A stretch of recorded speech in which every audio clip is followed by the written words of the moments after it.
This is Why Won't My Cat Love Me on What Boggles My Mind podcast.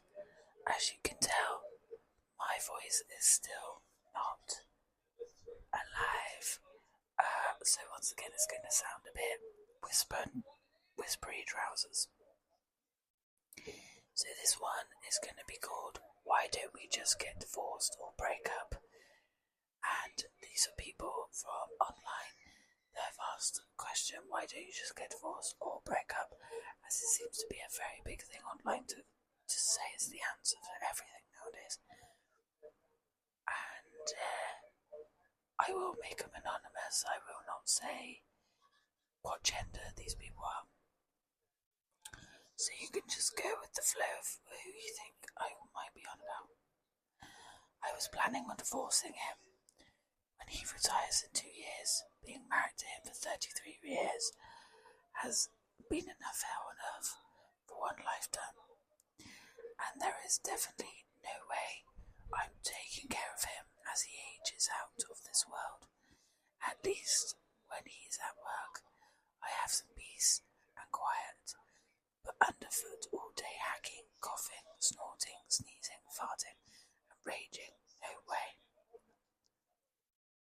I know all about the cheating partner. He thinks he gets away with it. I don't say anything because he financially supports me. We have location sharing on Google Maps, and I see that he was at Dairy Queen and he didn't tell me. So I went to Dairy Queen without her as revenge. He still doesn't know. If I'm on top of him, giving him head and facing his feet, I fucking hate it. When he flexes his feet, toes upward, it is the most unsexy thing he possibly could do. And I instantly get turned off and want to stop. But I never have, and I never will tell him. He also is not great at oral, always make sure I'm satisfied. My sweetheart is a little heavier than anyone I've ever been intimate with, which translates to a saggy belly. He showers every day that never seems to lift up. That bit to wash thoroughly, and it smells rank.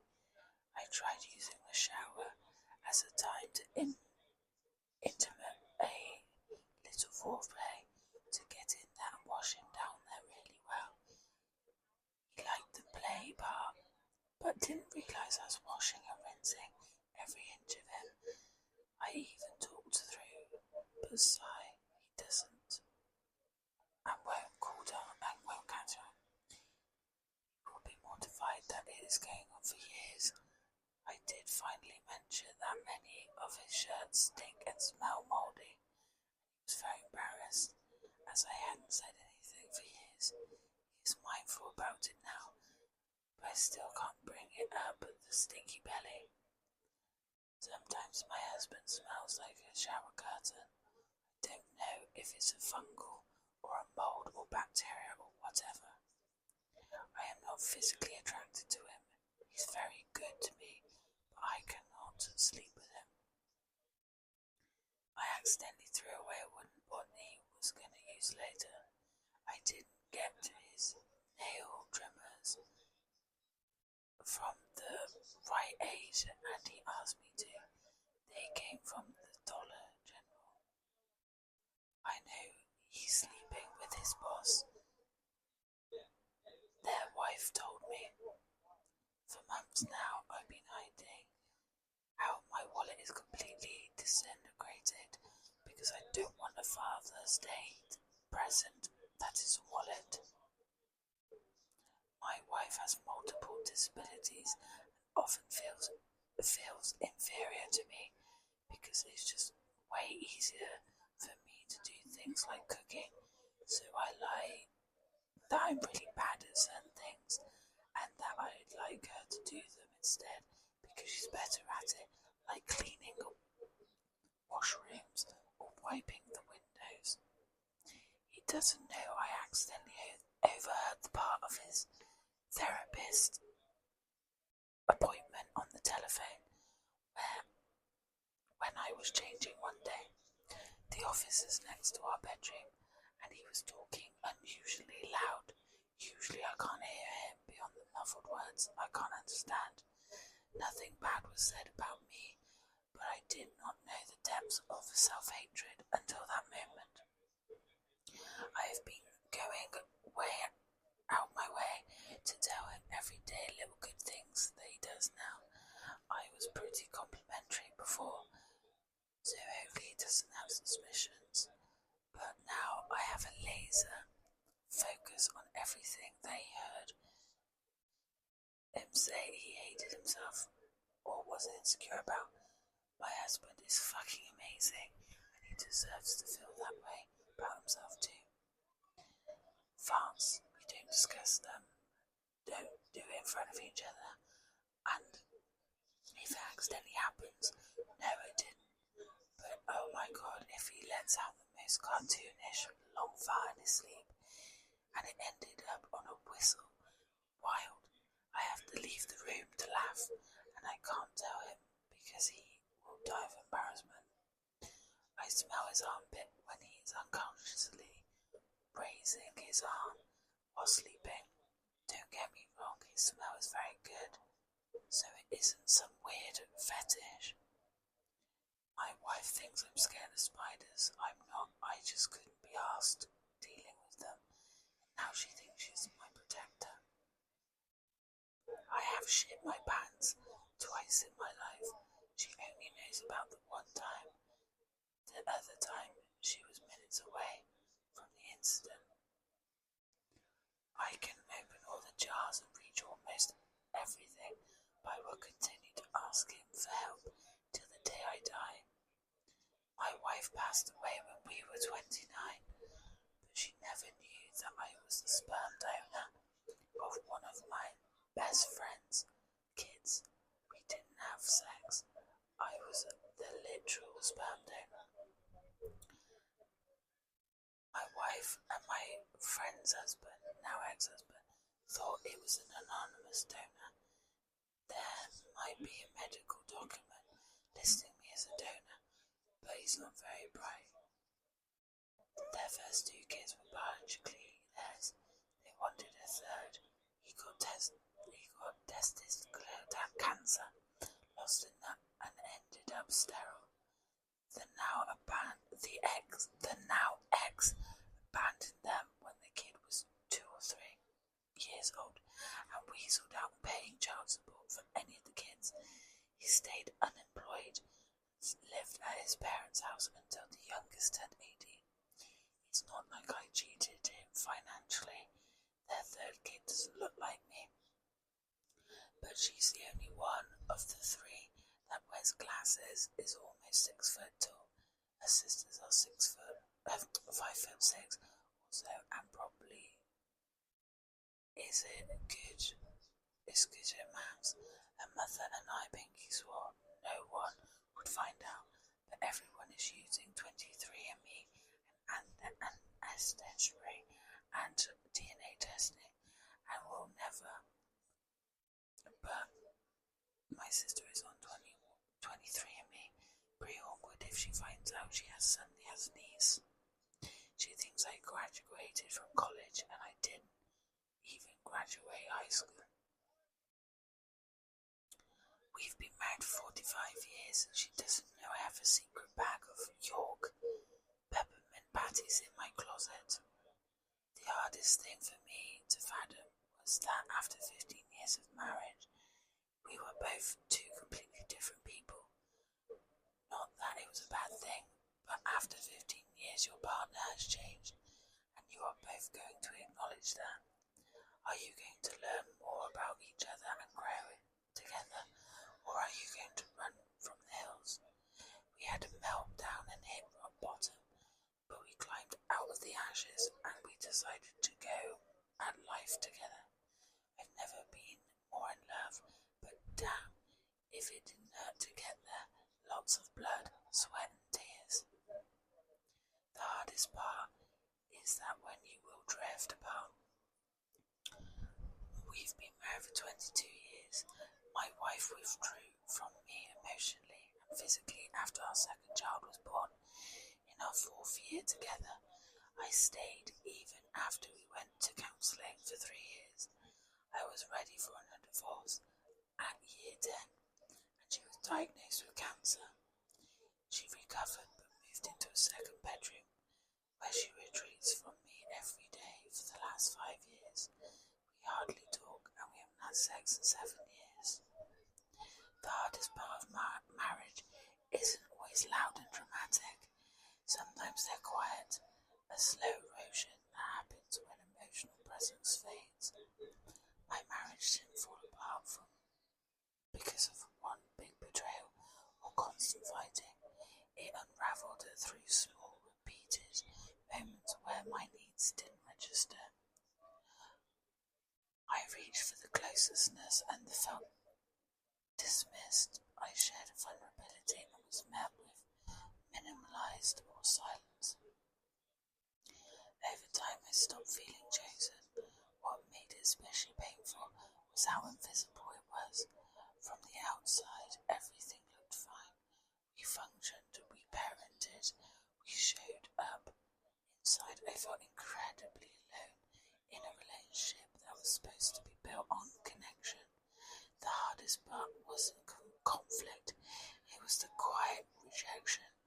The moments where affection felt like a burden, when my heart was laughed off, when asking for emotional closure made me feel like I was too much. Those moments slowly reshaped how I saw myself. I stopped staying longer than I should have after I believed love meant patience and endurance. I thought if I worked harder on myself, explained myself better, or asked more carefully, things would change, but eventually I had to accept a difficult truth. Love without emotional presence isn't enough. Sometimes the bravest thing you can do isn't leaving in anger. It's admitting that a marriage isn't broken. It's simply no longer alive in the way we need it to be. I think the hardest work than people will think, keeping the relationship romantic and not roommates, is absolutely doable, but it's easy to slide into each other's for granted if you don't constantly inject a more romantic into their life. Little stuff like flowers or notes picking up their favourite food goes a long way. The hardest part is that you have no control over how much worse there will be when you pledge for the better or for worse. I have loved my wife for 18 years, but between the nervous breakdowns from overwork and postpartum depression and the heavy toll of the death of her father, my partner has not been able to maintain employment for 8 years. Once a vibrant and confident woman of a partner who was going to help me take over the world, now has a shell of a woman whose brain fog honestly makes her my oldest dependent. I make 180k a year and haven't been on vacation since before COVID. We are barely getting by, and she cannot muster up the gumption to get any kind of work at all. On top of that, I often come home and the kids are bouncing off the walls because they've been in front of the TV instead of getting in a meaningful play. The house is a mess and there is nothing ready for dinner. So after 60 hours as an executive in a high-stress role, I also have to roll up my sleeves and make food, do the dishes and laundry, help with homework, drive to activities and play dates, and be a systematic ear to hear how tired my partner is. I will never leave because she will die without me, and the kids would suffer to see her suffer. So instead I carry on day by day, fighting for the pressure of it all to finally destroy my heart so I could move on to whatever afterlife this is. We've been married for 35 years, together for 40. We still love each other except for the 5 years. 10 years ago we get along and enjoy each other. We fought viciously for 5 years, not physically, but came out of the other side with cheat codes. Together we learned that discussing difficult emotional subjects when tired after 10 p.m. can go badly wrong, so now we joke about it and don't do it. It's hard to suss out the cheat codes, but they are there. The hardest part is mostly just the lack of alone time for me. I absolutely love spending time with my wife and kids. Now, but man, what a couple of hours alone does wonders, and I get very little, if any, of that anymore, which is why I started staying up late again, which hurts my ability to get enough sleep. Otherwise, though, my wife is my best friend, and it's great having a life partner. I wouldn't change her for anything. The hardest part is balancing my identity and the individual and being part of a unit. 50 plus years married, and the hardest part for me is that my wife is constantly buying stuff. She buys a good quality things, but it's like her search for meaning in life is just buying things. She gets attached to things that she doesn't want to let go. We are in our mind the mid-70s, and I'd like to get rid of stuff and seek experiences rather than things. She keeps buying things thinking they'll make her happy. I have been happily married for 11 years now. One thing I never thought would bother me is just how the repetitive things can get. That is probably something that doesn't bother a lot of people, but it does bother me sometimes. At a certain point, you can always predict what your partner is going to say or do before they do it. It's almost scripted in a sense that is predictable. It gets once you know someone at a deep level. It can be amazing knowing someone at that level, but it can also be a little boring at times. I love her with all my heart, but it's something I didn't even think about would be a problem. My wife died in 2013. Deserved a better husband than me. That said, I was an upgrade over a first husband who was abusive. These days, it seems like everyone is in therapy. We never had couples counselling before we married, but it might have been a good idea. Communication is important, folks. Marriage spans life through life stages. Moving cities, changing jobs, having kids, changing physical and mental health, money difficulties and in-law challenges. Ultimately, you and your partner will have changes, needs and preferences. I definitely have no regrets, but we both experienced the natural challenges of navigation, change. Don't marry someone because of a lack of conflict, or because you share the same current needs once. Those are the change over time. Marry someone who you can communicate their needs and listen to them. Marry a teammate you'll stand by. Someone you want to be in your corner. Best of luck. I hope you someday feel lucky as I do. Once my kids were born, I wasn't important to my wife anymore. Anything that wasn't linked with my kids wasn't important to my wife. I knew a newborn would require full attention, but in our case it lasted close to 10 years. I wasn't prepared for that. It was a misery. Our challenging part is when your partner's idea of romance or display of love is inspired by so-called influencers or celebrities, like proposing in front of an Eiffel Tower, surprise birthdays or anniversary celebrations with lots of decorations, and you will get the slack for why aren't you like him. No regrets.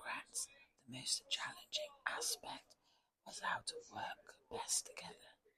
We grew older, from 30 years and up. We got progressively better individual skills. At some point we realised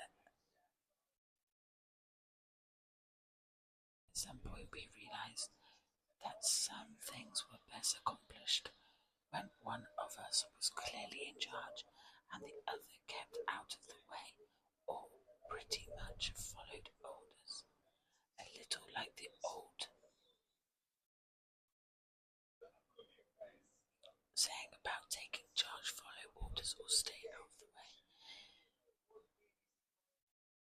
Just a recognition that we each excel in different things that are happily complementary. For example, I do nearly all the cooking and baking, though she is perfectly willing to help with prep and clean up, especially since I clean as I go.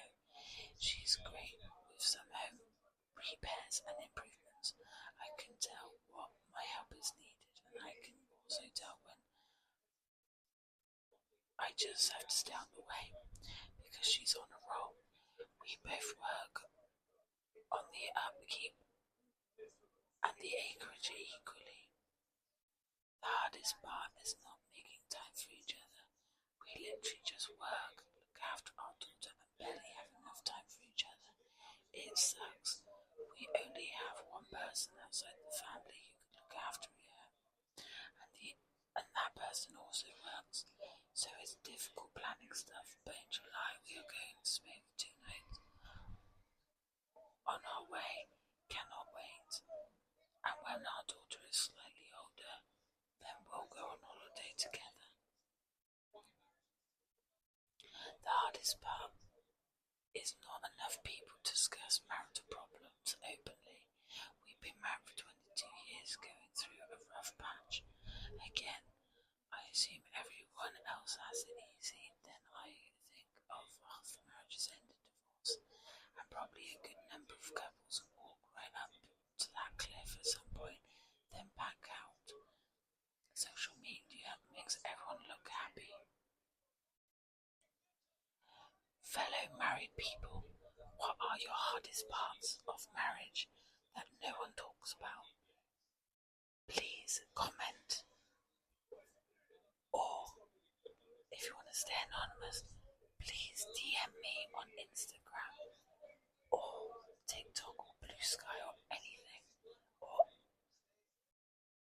email me on WHYWONTMYCATLOVEME official@gmail.com. But otherwise on Instagram is WHYWONTMYCATLOVEME official or WHYWONTMYCATLOVEME. And pass on your concerns and your worries, and I might be calling them out